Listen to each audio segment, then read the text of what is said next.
Dear students, welcome back. In the previous session, we have discussed about locking and unlocking mechanism of the knee. Now, in this session, we are going to discuss about the knee joint musculature. So, in that, we are going to discuss about knee flexors. Actually, the knee joint is a hinge variety of joint, and it produces flexion and extension in sagittal plane on coronal axis, as you know that, and also it is having lesser extent of medial rotation and lateral rotation. But here we will have the primary muscles and some of the accessory muscles which help in knee flexion as well as in knee extension.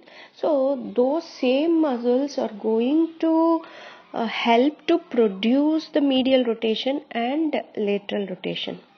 So in this session we are going to discuss mainly about knee flexors and knee extensors. Okay, so first we are going to discuss about knee flexors. Okay, there are 7 muscles that flex the knee. Okay, so which includes both primary and this accessory muscles. So the knee flexors are semimembranosus, semitendinosus, biceps femoris. So these 3 muscles commonly called as hamstring muscles. So what are those? Semimembranosus, okay, and then semitendinosus and the biceps femoris. All these 3 commonly called as hamstrings. This is the posterior aspect of the thigh. Next, the remaining muscles are sartorius, gracilis, popliteus and gastrocnemius muscles. These remaining 4 are also helping in knee flexion. Okay, what are those? Gastrocnemius, okay, gracilis, okay, and then popliteus. Normally it is present here.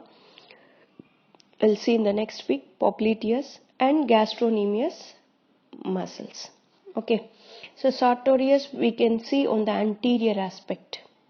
So this is the only muscle which is present on the anterior aspect, which helps in flexion as well as it is having some function in the medial rotation of the tibia. Okay, yes. So all of the knee flexors except the short head of biceps. Okay, so this biceps femoris will have 2 heads. One is long head and short head. Except the short head of the biceps femoris and the popliteus. These 2 are not 2 joint muscles. So the remaining muscles are 2 joint muscles. Okay, as the 2 joint muscles, their ability to produce effective force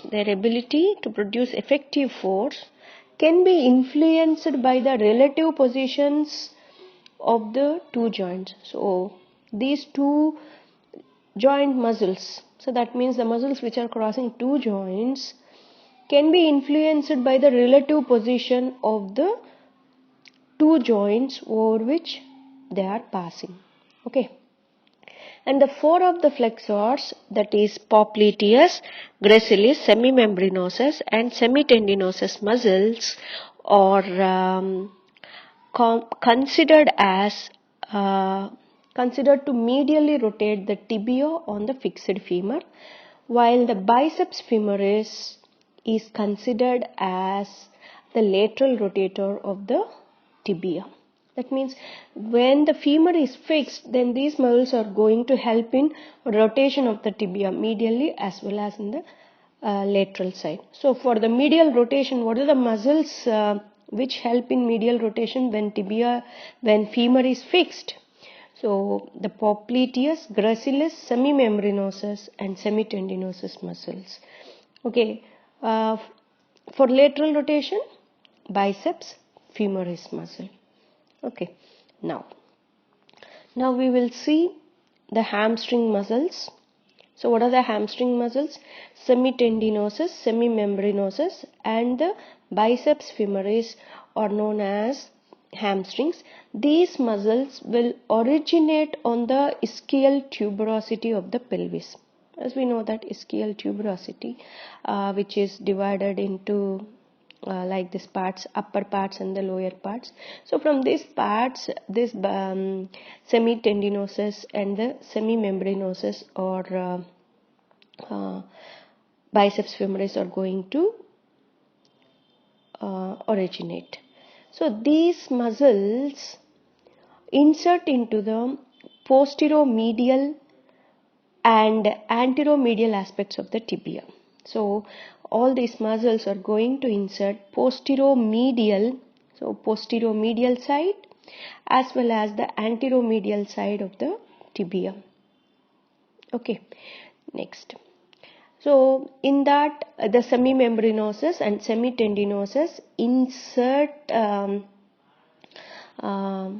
in the posteromedial, that is semimembranosus will insert posteromedial, whereas semitendinosus insert on the anteromedial side.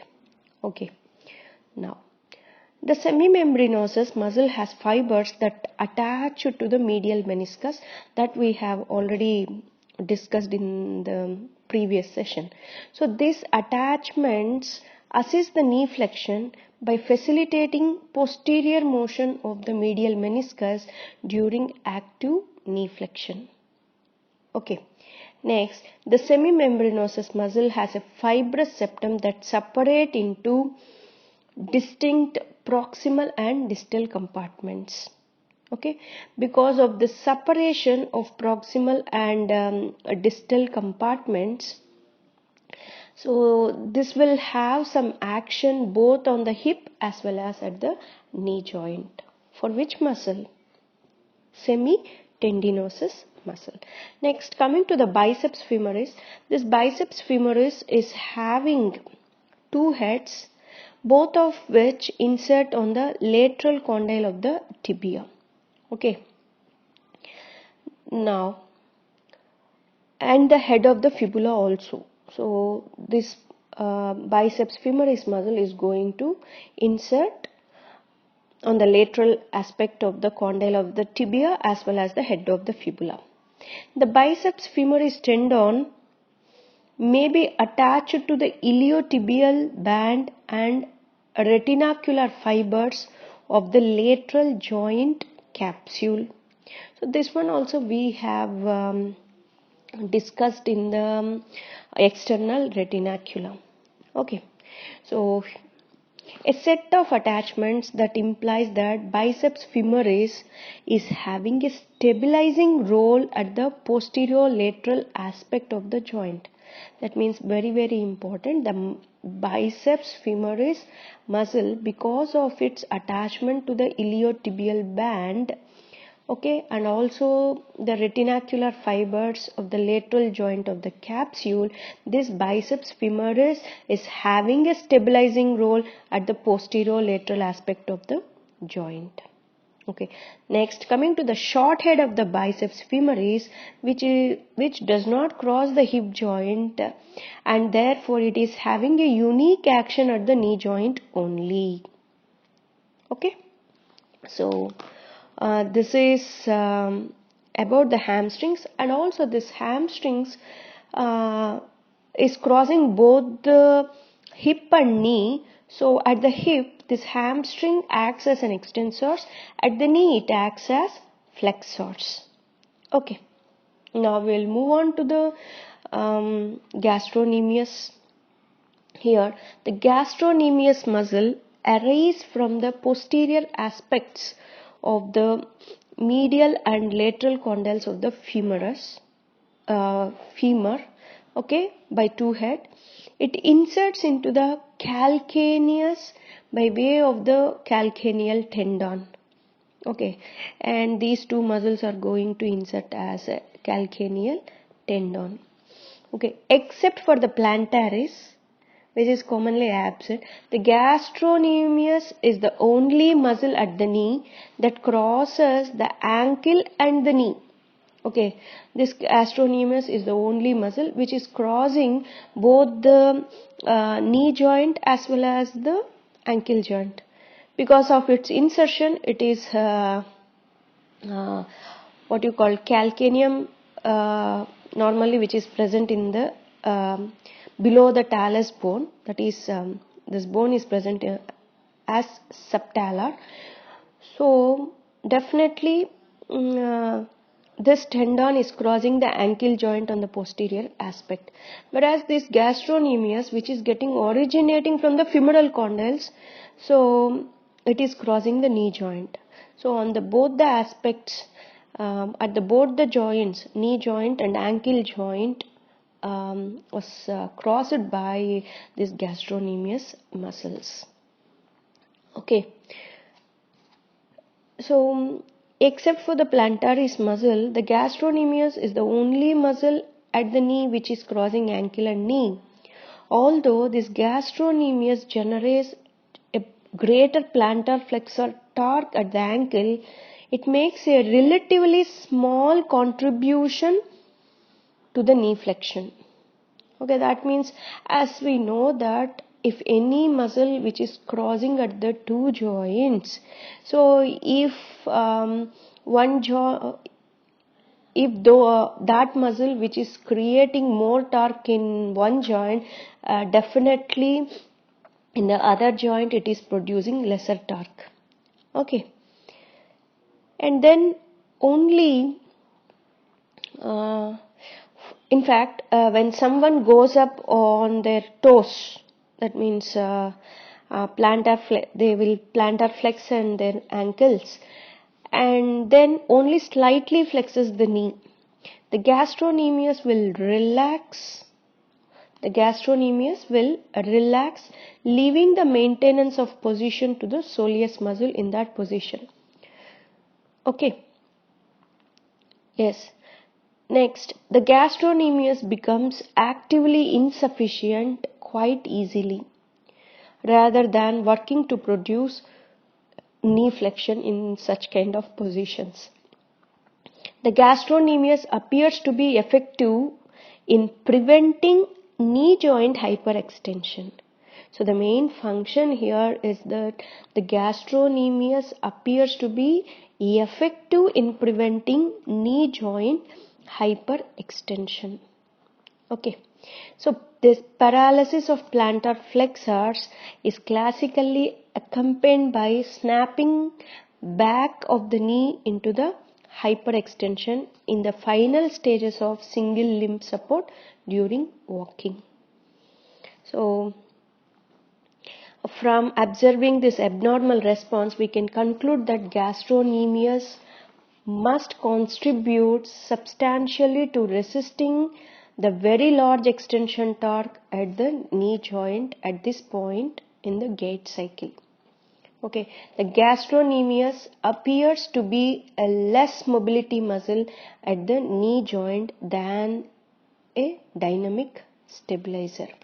So that means the main function of this gastrocnemius is a dynamic stabilizer than producing mobility at the knee joint as a knee flexor. Okay, that means this muscle is preventing hyperextension. This muscle is preventing hyperextension during gait cycle and single limb support. Okay, so here we can see here the hamstring muscles, when it is rest and this hamstring muscles contract, the flexion is going to takes place. Okay, this is in open kinematic chain because the tibia is moving here. Okay, the muscles, so here we can see which is originating from the ischial tuberosity. This hamstring muscles we can see here. Now we will move on to the other muscles.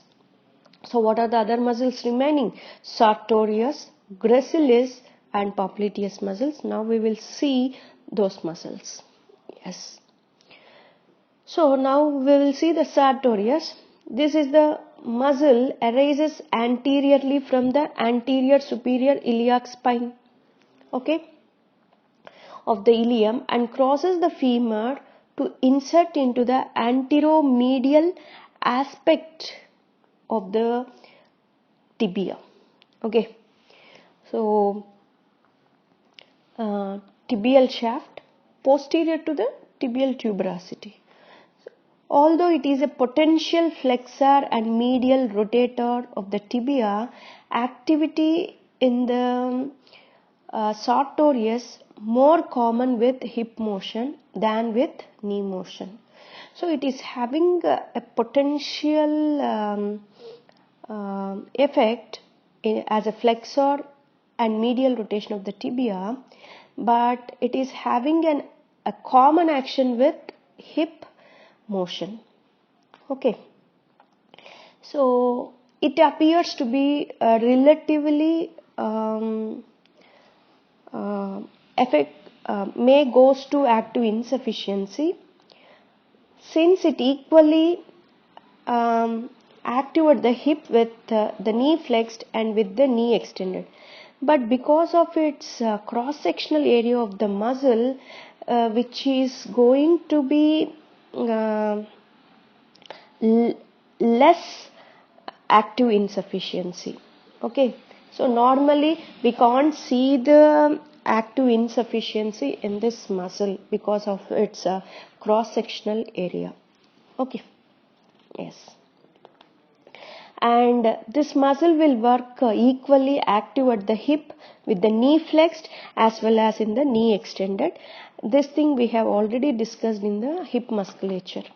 Okay, now, okay, so this is about the sartorius. Okay, so whenever this joint axis may fall anterior